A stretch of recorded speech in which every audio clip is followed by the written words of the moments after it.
Hello, everybody. I'm Rick DiClemente with Star Self and Astrology Unplugged, episode 402. I've been going back and forth a lot lately just because we have different people at different levels of experience with astrology. So tonight is level one.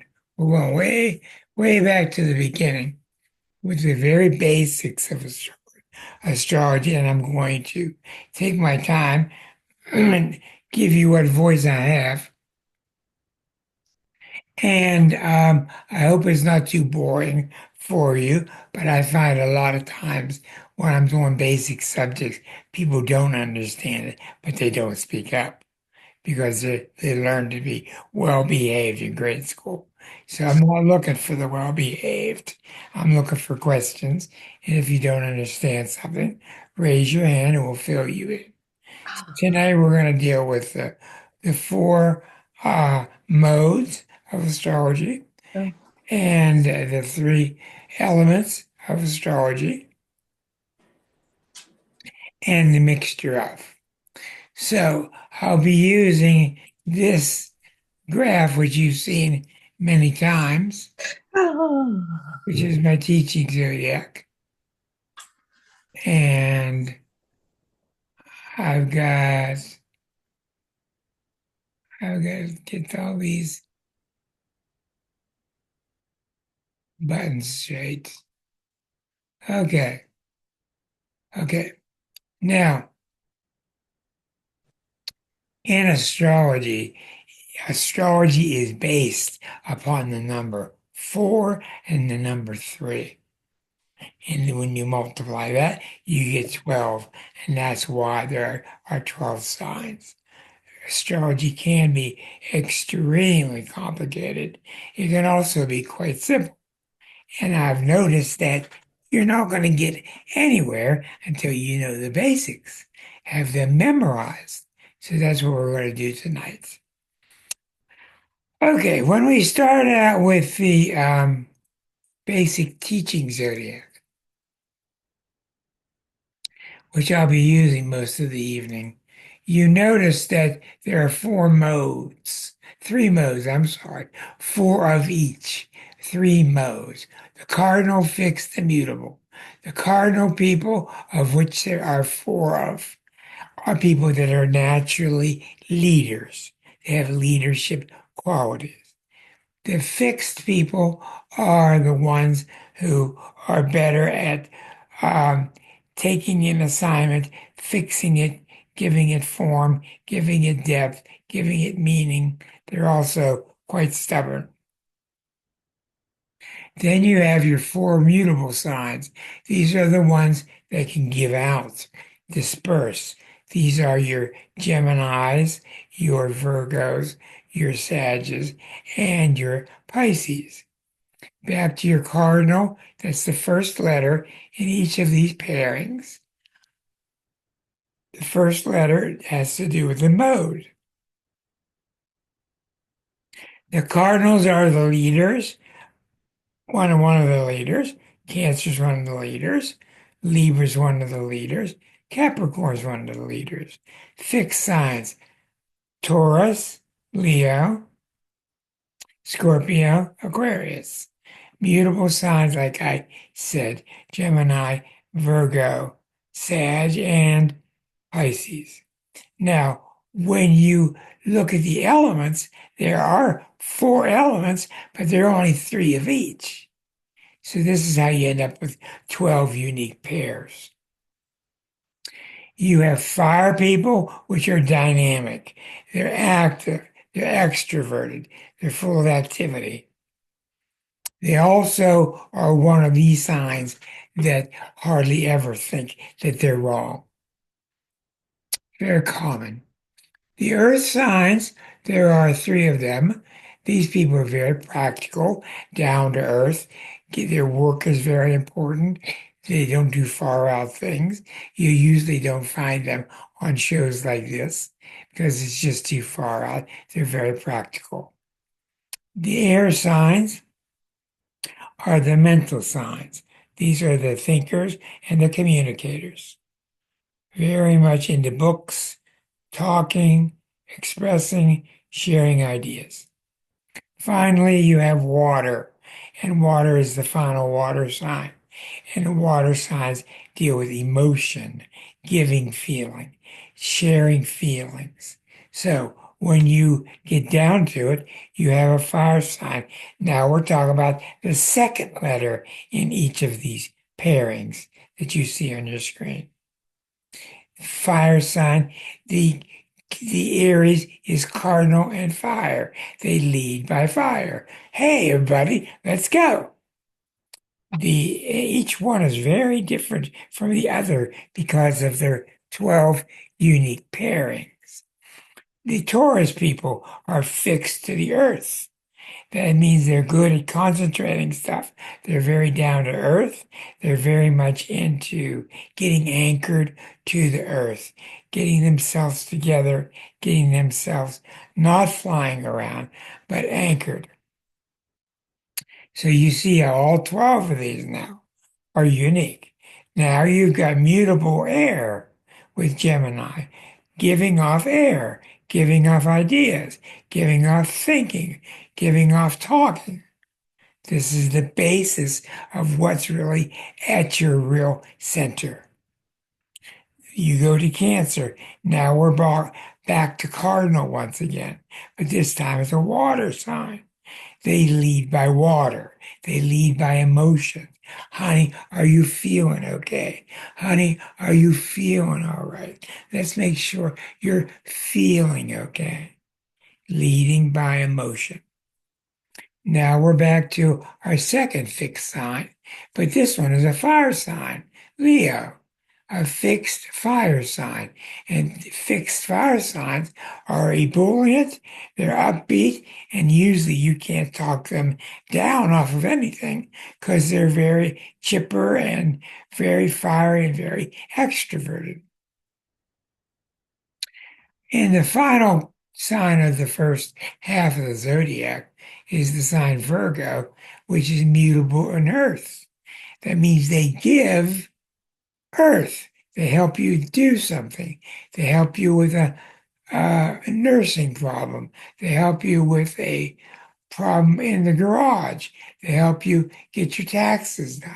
They help you with physical things.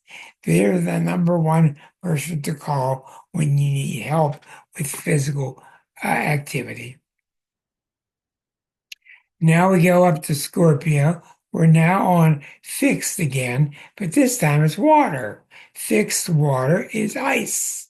Fixed water means I feel what I feel, and you're not going to change how I feel. And it could be good or bad, but they're very rigid about how they feel. They have good reasons for how they feel, and they're very stubborn emotionally. The next sign is mutable. It is a fire sign, and Sagittarius is giving out, that's mutable, giving out fire. It's like fireworks. They're the cheerleaders of the zodiac. They spread their thing amongst people through enthusiasm. The cheerleaders of the zodiac. The final three signs, the Capricorns are cardinal leaders, but they're leaders through Earth. They're leaders through Earth. So they're good as bosses. They're good as somebody taking care of an office. They're good with people that need to get a job done, get the job done right. And one of the main things about Capricorn is that they make sure. This is why they're good leaders, because they make sure the job gets done.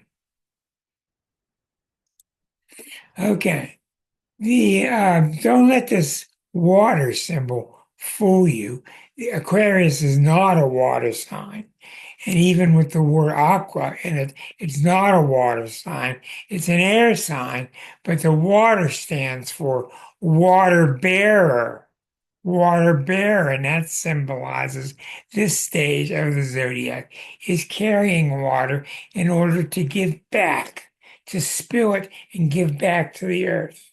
So the water, don't let it fool you. It's not a water sign. It is very much an air sign, very heavy duty intellect. And it's really beautiful how you watch the zodiac, and naturally, all by itself, the 12th of the 12 ends up with mutable water. You end up with Pisces who just want to give love, give and exchange feelings, be sensitive to other people's feelings. And they do real well by this. They also get in a lot of trouble by it too. So you can see those 12 pairings are the main things about your sign. Now, you can have an Aries sun, have five planets in Leo. You can be a Leo and have five planets in Aries. Now, what I'm saying to you is, even though these are your basics, don't get glued to it. You can be very much a Cancer, but be very much like a Capricorn. You can be very much a Capricorn, but be very much like an Aries. Depends on where your other 10 planets fall in your chart. This is the basics tonight. Going over the basics of the elements and the modes. Any questions so far? All right. Now I'm going to get into two different things. These things are covered very heavily in the book that we wrote, Liza and I, the book called The Exquisite Zodiac. The book is highly recommended for this class in all ways. Um, Now, we're going to get into two other differences between the signs because what I'm doing tonight is trying to show you what's different between each sign, what is alike between each sign, how do they change, and why. So, archetypally, deep down inside yourself, you'll feel these things. So, when I'm talking to an Aquarian is not shocked to find out that they're fixed there. They're fixed to thinking. They're always up in their mind thinking and connecting mental principles. When I'm talking to a Cancer, it doesn't surprise them to learn that they're leaders by water. They lead by water. They're the one in the family that's always walking around, making sure everybody is feeling okay. I really wish I could get rid of this frog in my throat.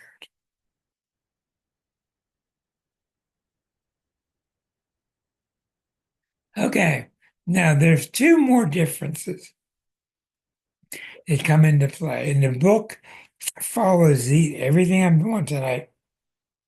The book is based on these three major categories. The second category is each sign of the zodiac is symbolic of a young baby growing up to be an old man, an old woman. It doesn't mean the first sign of the zodiac is infantile. It doesn't mean that Pisces, the last sign, is an old man, but we're talking about a person's spirit. You've been around older Aries, and they're very childlike. They just have a childlike quality about them, very innocent, and they are, unless something is really unusual in their chart. Most Aries that you'll meet are very childlike because they're very innocent.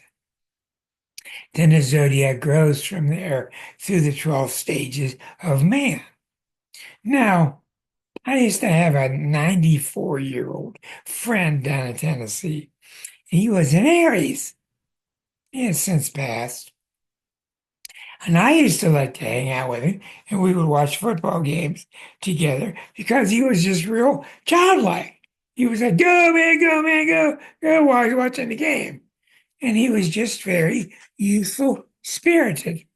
So don't get this confused with old soul, young soul. That's not the point. It's your spirit. What is the spirit like in the person? Now, When I had to start the book with the sign of Aries, I had a tough time because it was my first chapter and I was having a tough time becoming so simple because Capricorn, my sign, is a very complex sign and Aries is a very simple sign. I had to I had to draw myself into the mindset of what's really going on with Aries. And I was able to. And even recently, I've been able to go into Aries and see how it's even much simpler than I thought. Aries is about go ahead and test me. I want to be tested. I want to show you what I can do. And these signs, you will find out, these signs are really pretty simple. They can become complex through your studies, through them mixing with other signs, planets and signs. But Aries is very straightforward. When you're with them, they usually feel very simple. You enjoy being around them because they're kind of fun and they live in the present moment more than any other sign. That's very significant. They live in the present moment. They often think they're right and they're often wrong, but they don't care. The fire signs of Aries and Sag and Leo oftentimes think that they're right, and that's because they're fire signs. And fire lends itself towards being right, being correct, and oftentimes they're wrong. But so what? If you want to talk about the signs that are right, you talk about Scorpio and you talk about Virgo. Those are the two signs that are usually right all the time for different reasons. The next category that we're going to get into, we're going to jump through each sign. The next category is each sign is an outgrowth of the sign before it. So Aries will change into Taurus, just as Aries comes and evolves from Pisces. Each sign is an outgrowth of what it can no longer put up with in the previous sign. So Pisces is a very laid back, selfless sign. Along comes Aries, the whole new zodiac, 12 to 1. Along comes Aries, and Aries is very much doing their own thing. And the best thing that you can do with Aries is just get out of their way. Just get out of the way. They're not obnoxious about it. They can be, but just get out of their way. They got things to do and they want to get them done. So there you see the outgrowth of the Aries from the Pisces that preceded it. You see how youthful they are. Now, you will understand this much better as I go through all 12. Okay, so eventually this Aries, which is busy flying around because it's fire, and it's very much the swashbuckler who's got the uh, who's got the big machete going through the woods, carving a path. That's Aries, and they're very good at it.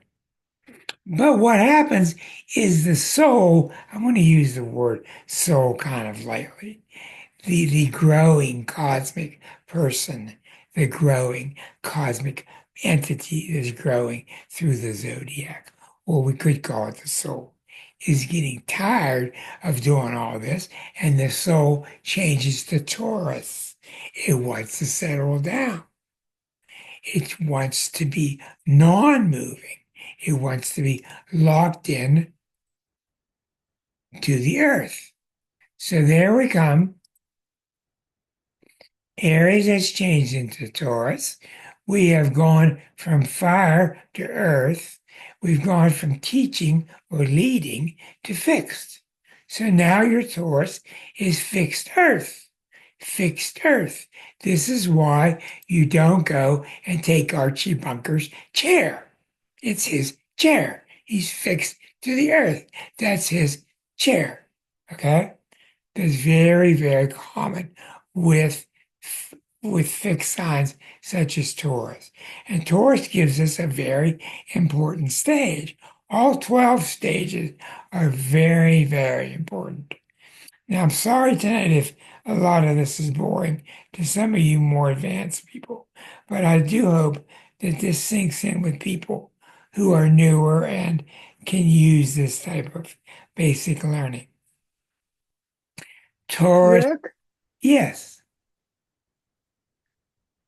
I really like it and I appreciate it because it is so basic.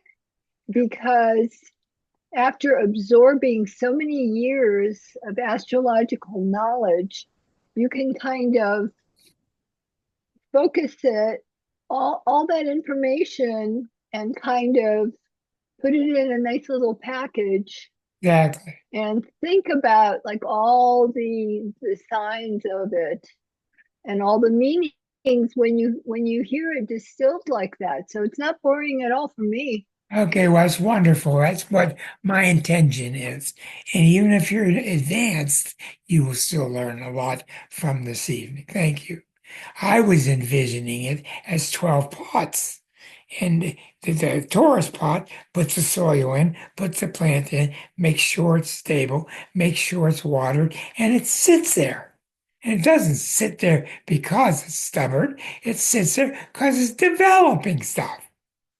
So this is why in your office, at work, your Taurus personality at your work is probably the one that holds the fort down, keeps the fort settled. Okay, I was in a computer outfit. We had about 80 programmers, and the boss drove the company into the ground. It was very sad because we were very talented and we were doing very well in the marketplace. But for whatever reasons, he drove the company into the ground. And don't you know that everybody started looking for a job? And don't you know that the last two people leaving that door, going out the door, were the two Tauruses? Okay? This is not uncanny. This is just how it works. Okay, Rick, what was the sign of the business owner? Scorpio. Oh, oh. And that's a whole different story. Okay. Now here we go. The Taurus is going to jump up and move over to Gemini. Okay, so you see, Gemini is now mutable and it's distributing air, distributing thoughts, sending out ideas. What do you see when you're with Geminis? Tuck, tuck, tuck, tuck, tuck, tuck, tuck, and they're changing ideas. Hey, did you see Pink Floyd's going to play here? Did you see this play is coming to town? Did you see this? Did you see this? That's what Geminis do. They're exchanging energy. And to them, if you're not doing that, they find you rather boring. So remember, each sign gets a lot of exodus and emphasis from leaving the sign before it.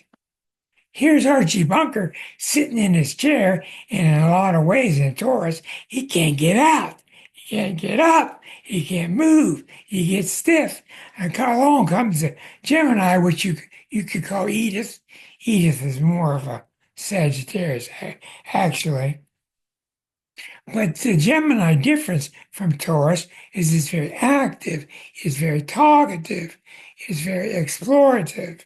When I have done um, surveys and kept my mouth shut and asked people, what are your favorite signs of the zodiac, just in general? They always come up with the same two signs. Their favorites are Gemini and Libra. And that's because I think those two signs are very social. They like to mix it up with other people. So the Gemini, the soul now, watch how the soul is growing. The soul is now in the toddler stage of Gemini. You got the little infant growing up and getting bigger and grabbing onto his stuff. And now he's starting to walk. He's starting to talk. He's starting to get around. So you see how the Gemini stage is clearly a great advancement towards leaving Taurus behind. Okay, so as the Gemini has coming to an end, every time you cross one of these major lines, which are the four angles of the chart, these are the main turning points. There are four major turning points in the zodiac, and that's when you enter the next cardinal sign, the next cardinal sign, the next cardinal sign, since they are the leaders. So the Gemini changes and morphs into Cancer. Cancer is a cardinal leader, but this time a leader through water. And notice here, this is the first time in the zodiac that any of the souls have taken on water. These three signs they don't even know what water is yet. And that's why Cancer is so water-like or so emotional. This is the reason why. So they lead by emotion. It's no coincidence that dear Abby and Ann Landers, I think that's her name. Both of them are sisters, and they're both cardinal water. They're both cancers. They lead by how you're feeling. I don't care how much money you make. I don't care where you live. Are you going to treat me okay? Am I feeling okay? Am I all right? And that's what cancer's about. Am I okay? Are you going to treat me okay? And they're obsessed with it. And you look around at the cancers that you know, and you will see this principle. And you notice now I'm talking about each sign in a rather simple way because they really are. What are the two? What are the two scary points for cancers? One is being abandoned. One is being attacked. And this is really true. I tell you these things because I'm talking about these signs generically. I'm not talking about the ones you know. I'm putting a blanket view of the whole sign after many years of deep study. Cancers are about taking care of themselves, and if you stop taking care of them, you're out. They're out of there. If you're in a relationship with a cancer and you stop taking care of them, they're out because that's their must.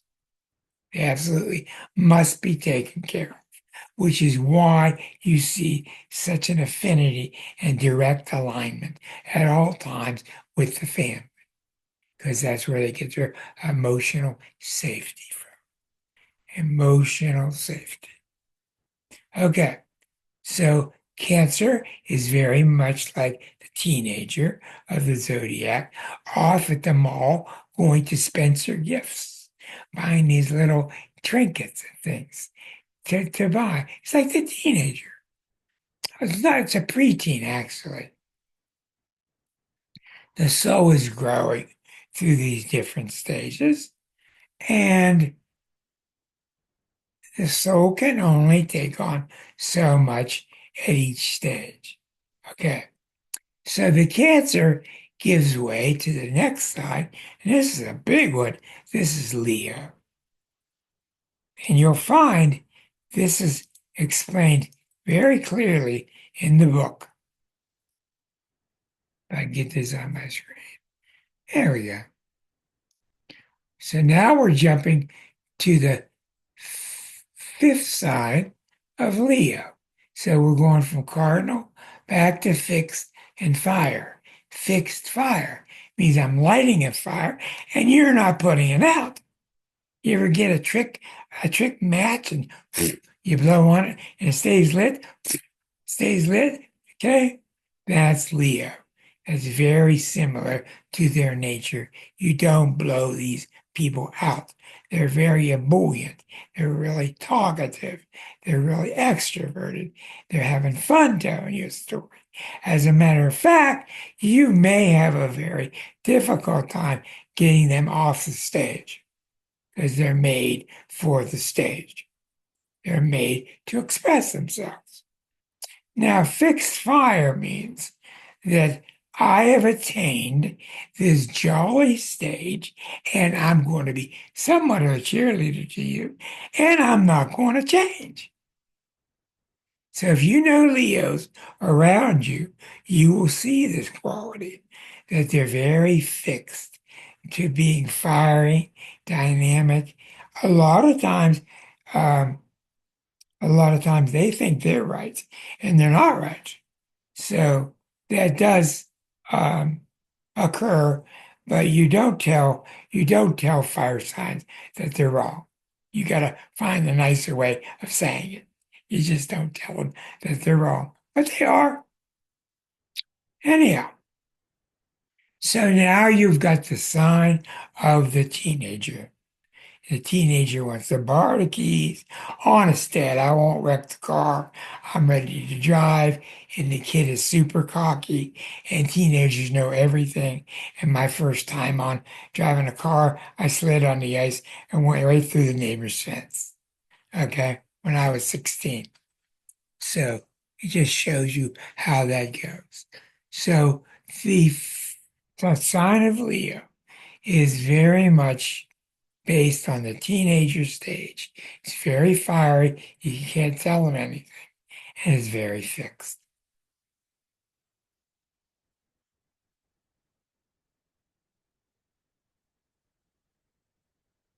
Now, we move along,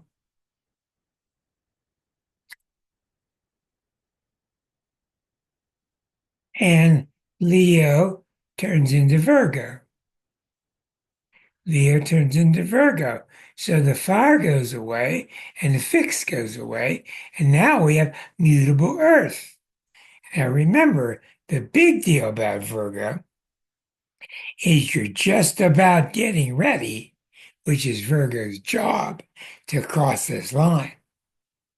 This is a big deal. This is the me half of the zodiac. This is the we half of the zodiac.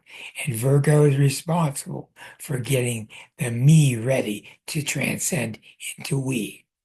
So when you look and talk with Virgos, you got mutable earth. Yes, I'll help you with that cupcake sale for the Boy Scouts. Yes, I'll help you get your ready for your nursing test. Yes, I'll help you.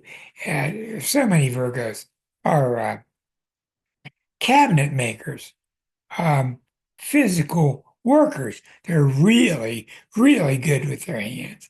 They're never wrong, very seldom. Usually they're always right, and they're exacting. And mutable earth means I'm taking stuff and I'm dispersing it. Taking stuff and I'm dispersing it. That's what the mutable means, to disperse it. Now, I have noticed through my years, the number one sign that comes to me is Virgo women. Not Virgo men, but Virgo women are the number one sign that comes to see me. And I believe that's because they believe that I can help them get in touch with what Goddess wants. And there's a very slight difference between Goddess energy and Virgo energy. And when have you ever seen the Virgo virgin symbol in astrology? She's always looking like a goddess of some type. So Virgo is very humble. And remember, one thing I have not shared with you, and I will share it with you now. Each sign is not only a transition to the next sign, each sign is a reaction against the sign before it. Let's take a look here, and I failed to mention that. Okay, so the Virgo is known to be real anti-arrogance, real anti getting on the stage. They don't care for that Leo need to get up on the stage and broadcasting stuff.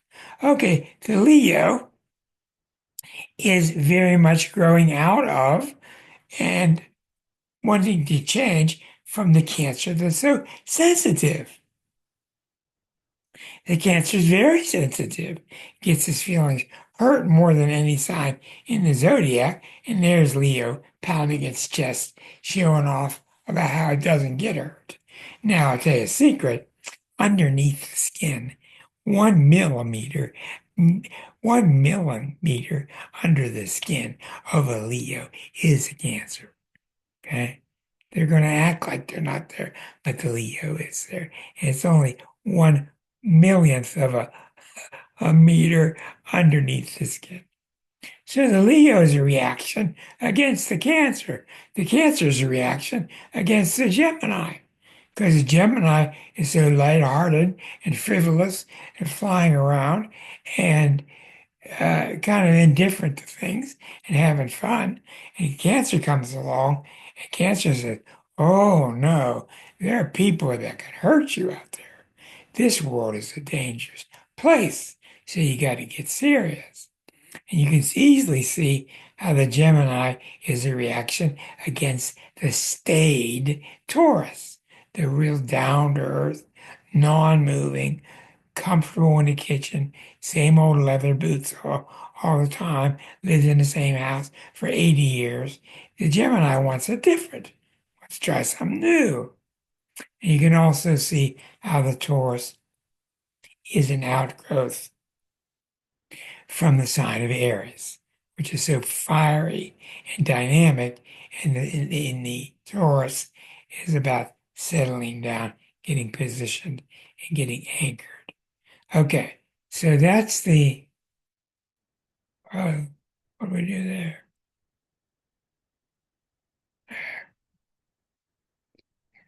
That's the first trip around the zodiac. We're going to go around probably 2 times, but does this make sense to you? Any questions so far? You're based on whether you're cardinal, fixed, or mutable, whether you're air, fire, earth, or water. You're based upon what stage of the human being is growing up. By the way, the Virgo, I failed to tell you, the Virgo is symbolic of the young man, the young woman who's about to go to college, trying to get ready for society. That's what Virgo's all about, getting ready for society. Now, that's the we half of the zodiac. So, you can see that this jump from me to we is enormous. Anytime you cross one of these angular lines, it's an enormous jump from into Aries, into Cancer, into Libra, into Capricorn. Now, in this stage, what Virgo's doing is taking all the elements, all the things that has been provided with, and shaping it, giving it form. In Virgo, and that's another reason that you see them in workshops so often, loving that type of work, because they're just perfectionists at putting things together. Okay, so the Virgo is very self-critical. They don't want anybody to know it, but it is true. And it's their biggest enemy. They really have to work hard, most Virgos, to get off their own back, give themselves a break. Okay, now this jump into Libra is a massive jump because now you're going from the first half of the zodiac into the second half where it becomes we, me, and we. So when you cross into Libra, you are now ready to meet other people. And as Eliza and I wrote this section of the book, we didn't want to call it young and old, so we came up with self-oriented, and other-oriented. So the first half of the zodiac is very self-oriented. I learn from watching what happens to me, and I'm primarily concerned with what happens to me. You can be selfish, you can be non-selfish. That's not what I'm talking about. I'm talking about where your focus is. And most of the first six signs put their focus on themselves. Now, when people have planets in the last six signs, their focus goes to other people, them plus others. You following along so far? Good, that's good. Okay, now we go to Libra. Libra is cardinal air, so we're still cardinal. We're leading once again, but we're leading by thinking. We're leading by ideas. We're leading by being authors. We're leading by teaching people how to think. Okay, now one of the things I'll say is the books for all these years, the books over overdo it. They put too much emphasis on Libra being the sign of partnership. Now it is the sign of partnership, and partnership becomes very, very important in this stage. But I don't believe that's the primary goal of Libra. The primary goal of Libra is socialize, to socialize, to get along with other people, to find a place in society, to become accepted in society.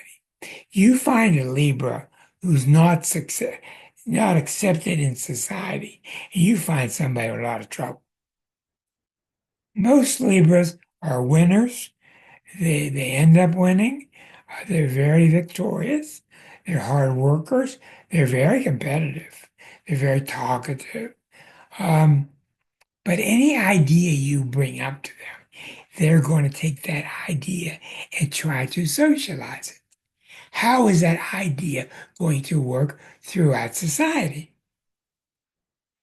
And with that comes them socializing and them wanting a partner. And also, this is very, very true. You'll read so much about Libras being the lovers and Libras having the partners. That's crazy. It's not true. Libra's about having somebody on my arm. When I go out for the evening, we're walking into a restaurant. I've got a young lady on my arm. We're very social. We're a pairing. The reason you're a pairing is opposite you is Aries. And Aries gets in trouble because it's too much about the self.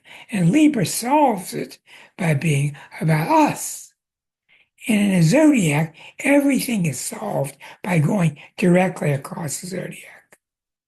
Every sign is solved by going straight across the zodiac, taking the me half of that principle and turning it into the we half.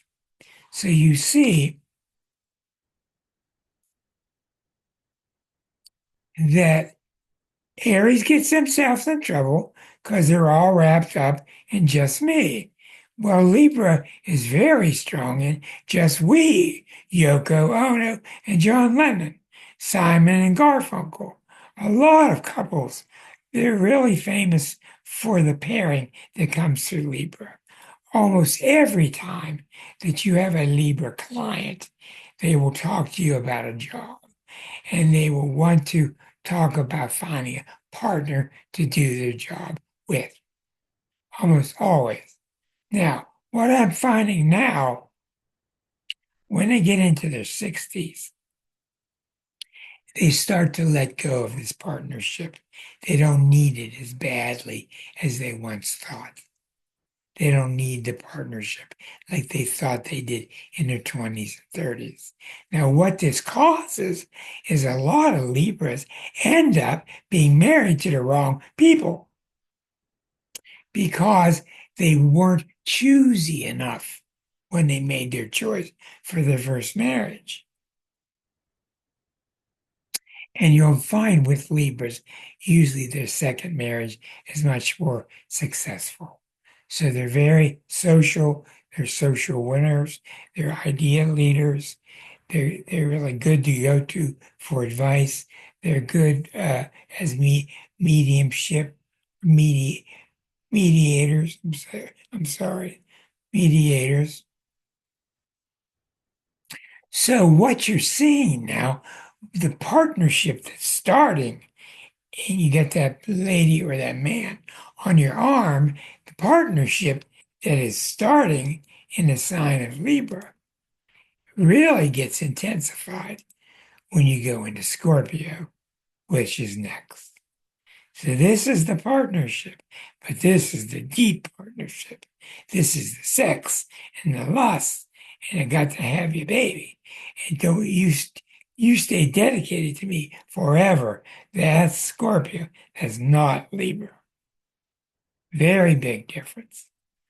And usually you will find partnerships in Scorpio try to break up, and it's very difficult for one or the other to get away. While in Libra, it's very easy to get away because there was not that much invested in the first place. So now you get into not only the second stage of relationships, but now you get into fixed water. Well, what I ask you is, what is water in its fixed state? Ice cube. If you've ever had a Scorpio pissed off at you, you will know what ice cube is about. Because they become very cold and they'll write you off. And if you disrespect them, or better yet, betray them, Scorpio is all about one word: betray. If you betray them, they put an X through you. You're gone. You don't exist anymore. And inside themselves, they have that own requirement of them with other people. They require themselves to be non-betrayal to others. So the eighth sign of Scorpio is all about betrayal. It's all about being dedicated to each other. And they don't understand that other signs are not fixed water. Leo's not fixed water. Aquarian's not fixed water. Fixed water allows them to root for their team and stay with that team forever. No problem. Scorpios don't understand people that can change teams. To them, it's a real um, sign of betrayal, and it's the number one thing that they rally against.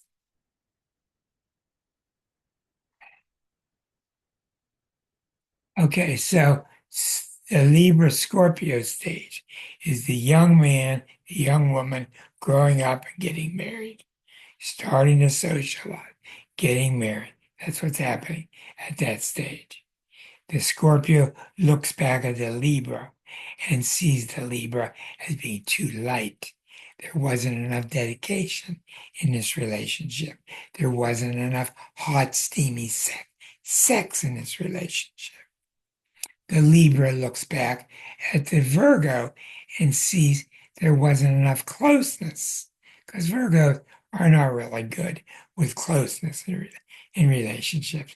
They're very good as friends. They're excellent as co-workers, but the Libra wants more of a partnership. So you continue to see how these stages keep showing themselves.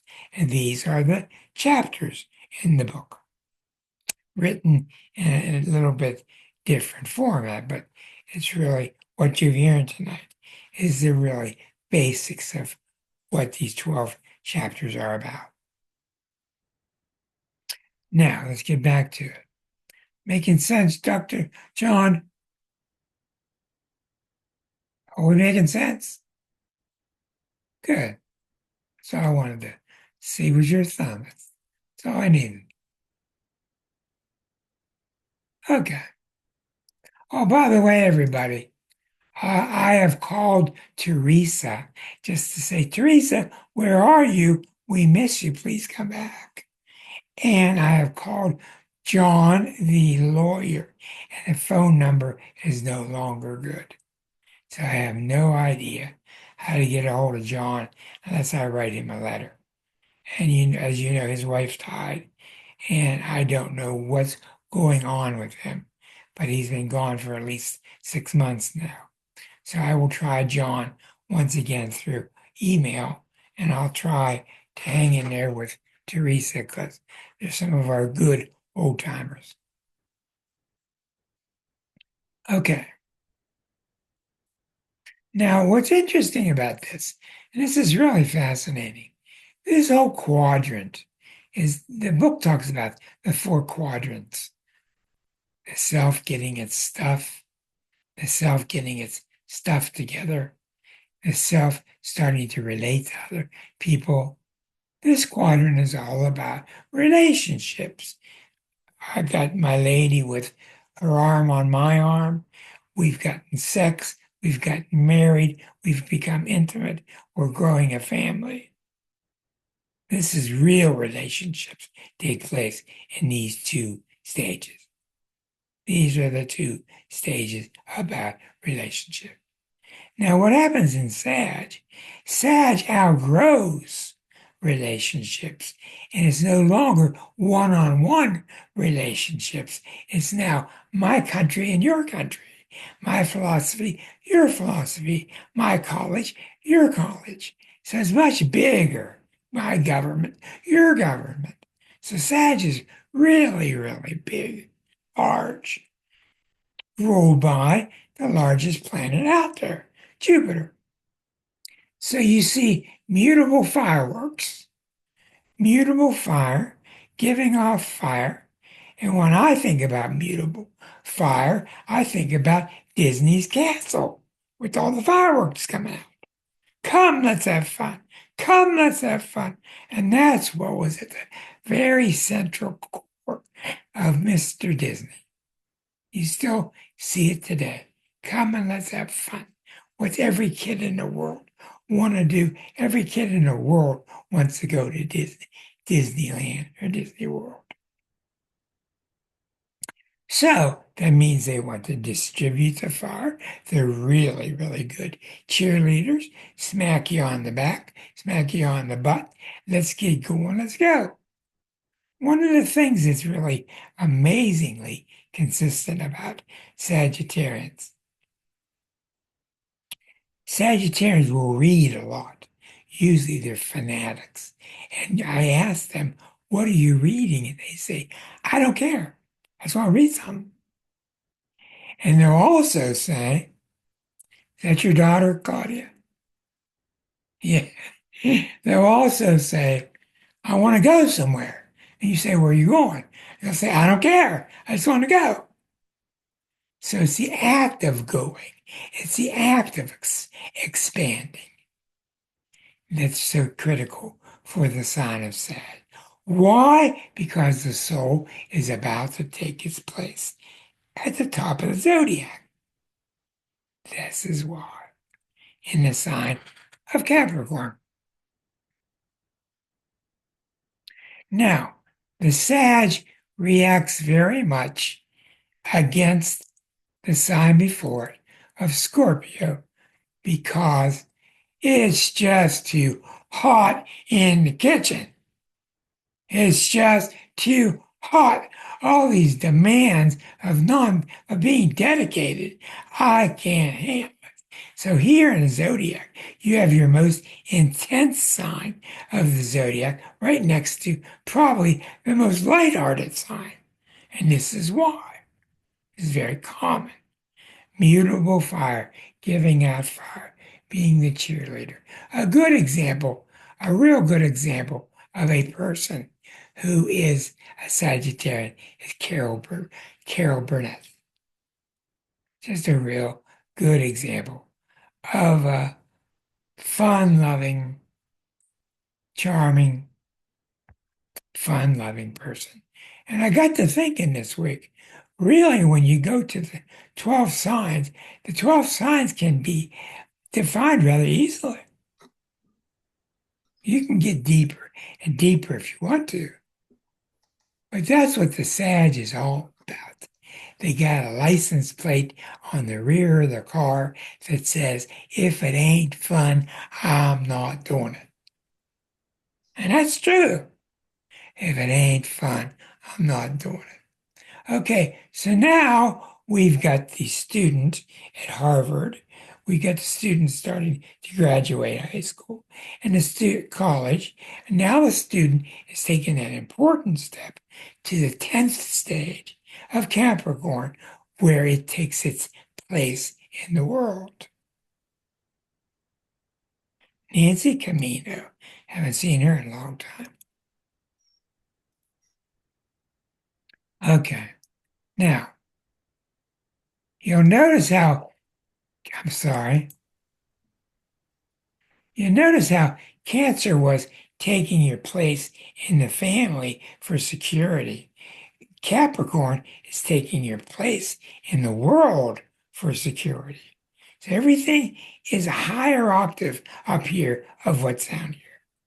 Higher octave of Aries, higher octave of Taurus, higher octave of Gemini, higher octave of Cancer. Now Capricorn is what? It's cardinal Earth. So Capricorn is good at leading. It's the final leader of the zodiac. Many of our presidents have been Capricorns. But Capricorn's taken its place in the world. Now, I've told you through a lot of my own work and discovery what I have found to be massively true with Capricorn and Saturn, its ruling planet. Capricorn and Saturn are based upon making sure. Let's get this done. Let's make sure it gets done. With a Cancer, make sure it gets done in the family and everybody's taken care of. While the Capricorn is making sure the company's running okay and everybody's getting paid on time. So it's very important that if you read this book, that you read the chapter on the six polarities: Aries, Libra, Taurus, Scorpio, Gemini, Sag. It's real important that you get that nailed down and even memorize, because it will help you so much, won't it, Rick, when you start to translate. What does it do for you, Rick, when you have in your mind that ability to see the one, but also see the two, to see the polarity? First thing that comes to mind with my being on the uh, Leo Aquarius polarity, I think of how easily we can start to understand more of the shadow. Shadow work is work on the inner child. Leo rules having children, understanding your own inner child. So that's where I see shadow work. And the Aquarian has this intellectual understanding of it. That's why a lot of times, everybody, when you have an opposition, a transiting opposition, two planets in the sky opposite each other, or a planet that's opposing one of your natal planets. That's why usually the argument in yourself is versus me versus we. My creativity, our creativity, my place at home, my place at the job. That's why these six polarities are incredibly critical that you understand. Now, there's probably no place in the zodiac where one sign repels itself against the other sign that came before than Capricorn Sag. Sag is very flighty, very loosey-goosey. Capricorn can't stand it. You saw that in 1995 when we came into Pluto and Sag. Is that right? No, we saw that at Sag. We saw that in 2008. 2008 is when Pluto went into Capricorn. That's correct. So the Capricorn is symbolic of the older gentleman or lady, maybe the emeritus person at your company, the old time person you go to get the wisdom from, symbolic of going up the mountain to find your guru who knows all and is wise. Also, the zodiac is beautifully constructed because the zodiac fools you and it plays tricks on you because it makes it look like the top of the world is Capricorn, but it's not. And it fools a lot of Capricorns. It's not. The top of the world is Pisces. The top of the world is Capricorn, but the top of existence has to go yet through Aquarius and into Pisces to get into the ultimate energies. Thank you, Rick. Okay, so Capricorn comes along, it's cardinal Earth. It leads through stuff. It leads out in the warehouse. It leads through doing the taxes. It's not the fun sign. It's the least fun sign that there is in the zodiac. Oh well, and there are a lot, you'll find through time that Capricorns are a lot more fun than you think too. They have a better sense of humor than you might think. Okay. So the Capricorn is getting tired of all the same old, and it transcends itself and ends up in the sign of Aquarius, where now it's fixed air. This is not a water sign. This stands for water bearer. It's an air sign, a thinking sign, just like Gemini, just like Libra. It's an air sign, except it's fixed. Gemini is an air sign that's mutable, scattered, give it out. Libra is an air sign that's socialized, get everybody thinking along the same line. Aquarius is very much the dynamic mental sign. The dynamic mental sign, putting the pieces together all the time. That's any aquarium you run into, that's what they're always doing. They're putting the big pieces together intellectually, the big mental puzzle. And you're very wise to listen to them because usually they're right on track. So, what Aquarius is symbolic of um, the Gandalf getting older. And in this chart, you can see how me and my creativity, us and our creativity, me and my expression, and Leo gets so off on what it did. Look at what I did. I was on stage. They published my book. They published my song. Aquarius doesn't like that stuff. Aquarius is our song we sang together.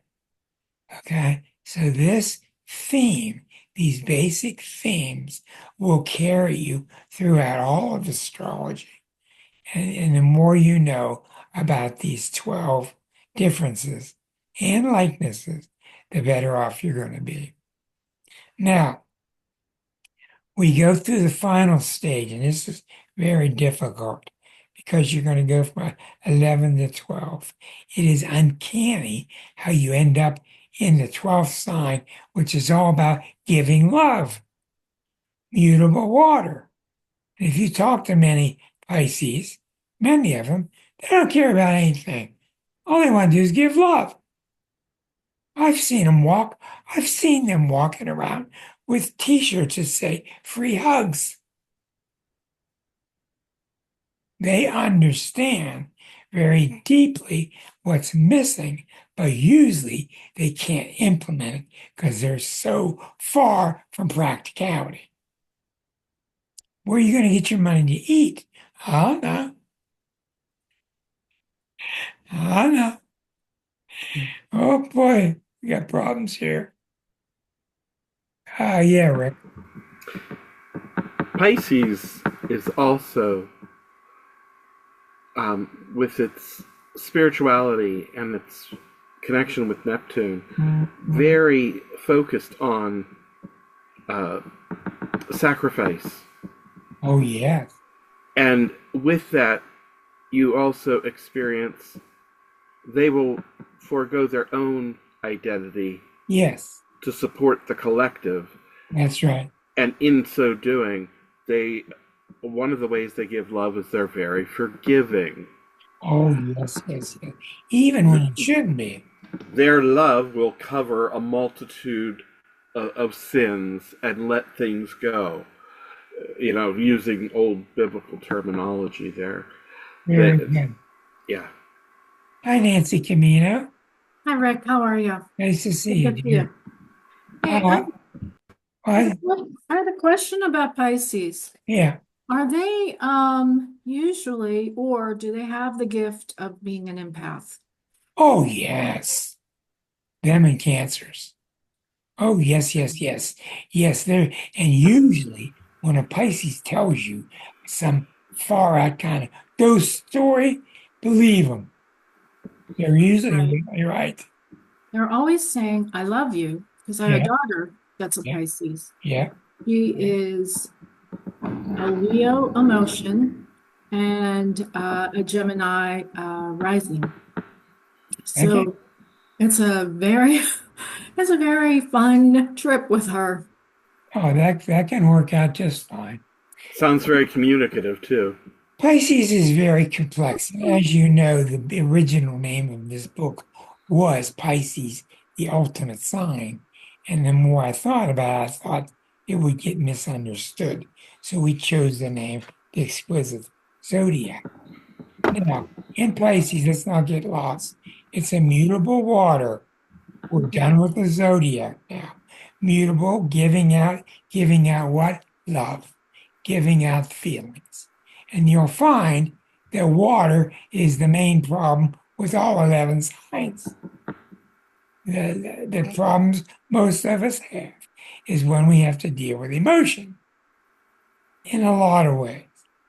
So they are our leaders in giving out love. One of their problems is they love the background so much that they can get discounted. They can get discounted when they really need to be counted. They are very wise. And one of the reasons Rick's talking to you very wisely about them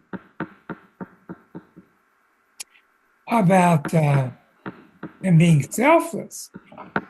And watch what happens here. I put myself together. I put myself together with all the things I have. I put myself together with all these new ideas I've been exploring. I put myself together along with my family members, and we're going to feel good together. I put myself together. I get up on stage, and look what I can do. And I'm pretty tough stuff. Well, I put myself together because I've contained my arrogance. I've gone to work. I'm a real professional at what I do now. I dress real nice. Now I got a nice partner. I got a beautiful partner. She's very true to me. He's very true to me. Now we get married. It gets very close. It's very intimate.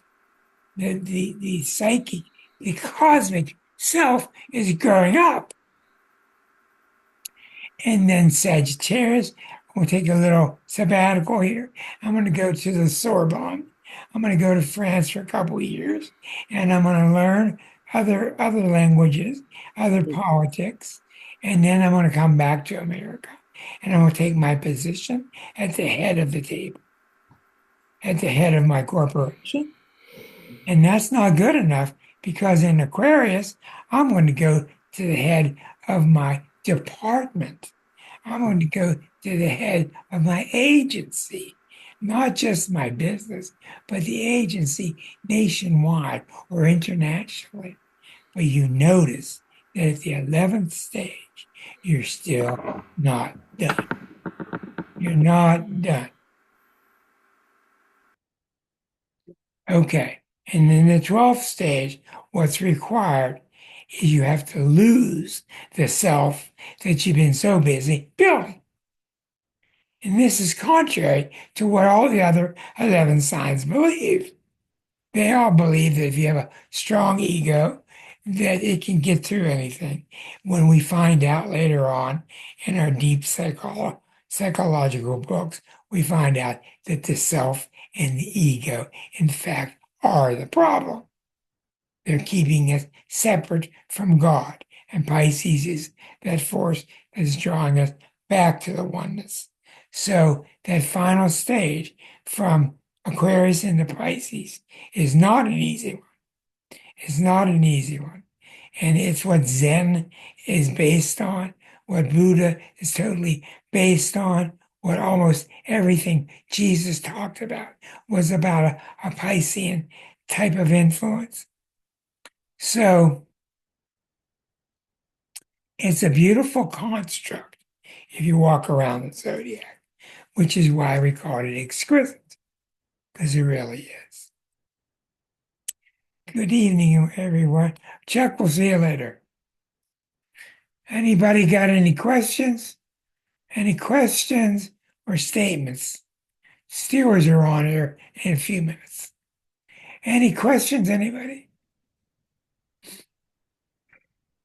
Rick, Yeah, Claudia. so, Okay, let her go. oh, I'm sorry, did I? No, go ahead, Nancy. It's okay. Okay, so the percentage of in the birth chart, and you're born like at a 0%.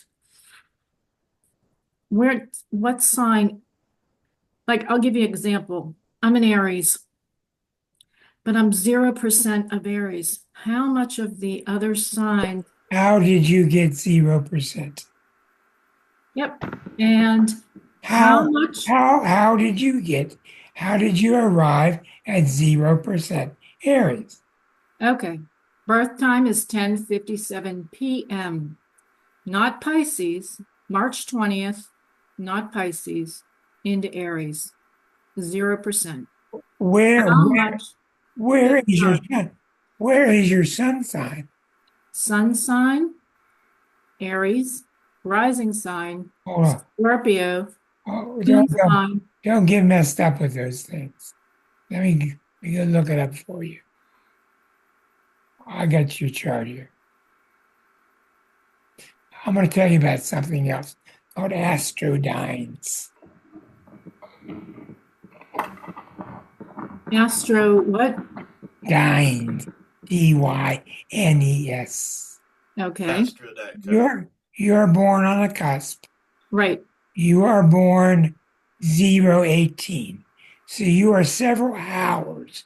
You are several hours into Aries when you were born. So this has nothing whatsoever to do with what percentage you are.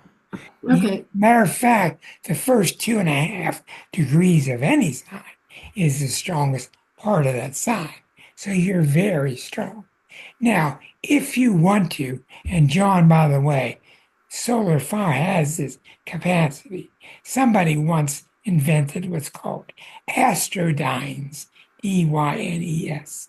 You can put your birth information in, and it will come back and tell you you're 4% of the ninth house, and you're 25% of the sixth house, and it comes back with some kind of screwed up formula because it doesn't work.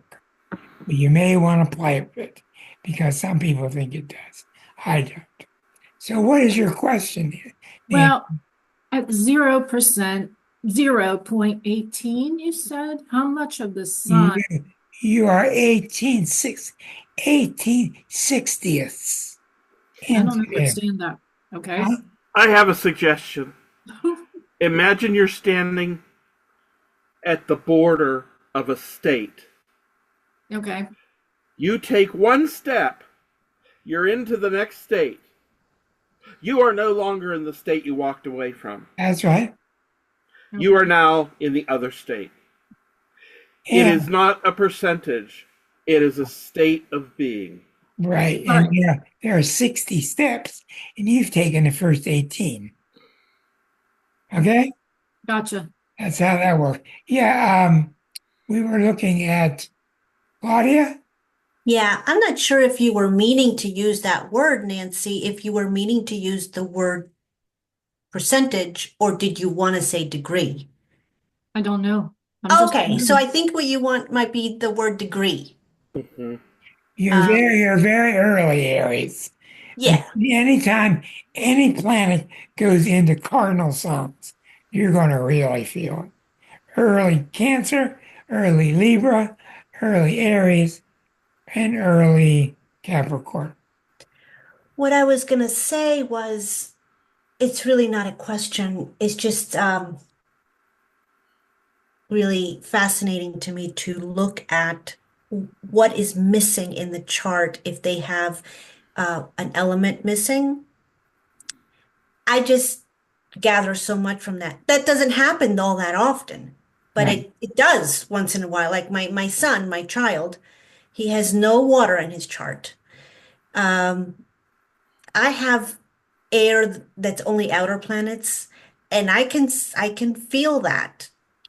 But it's just a really great way to get to know somebody. Does your son does your son have any does your son have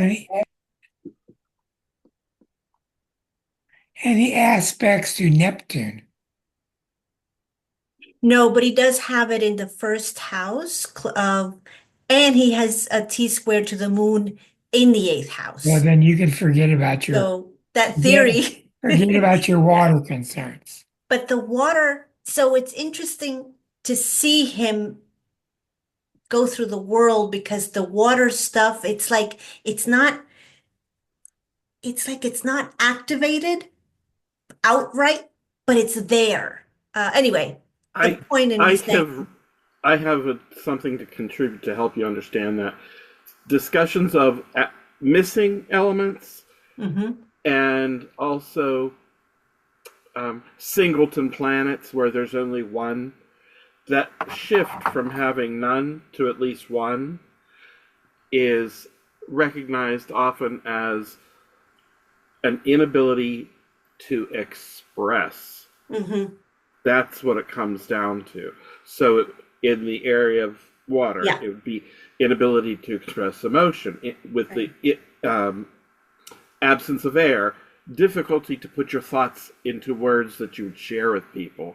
The right. words don't feel adequately grasping. It probably takes more incubation time. That's the type of thing that is suggested.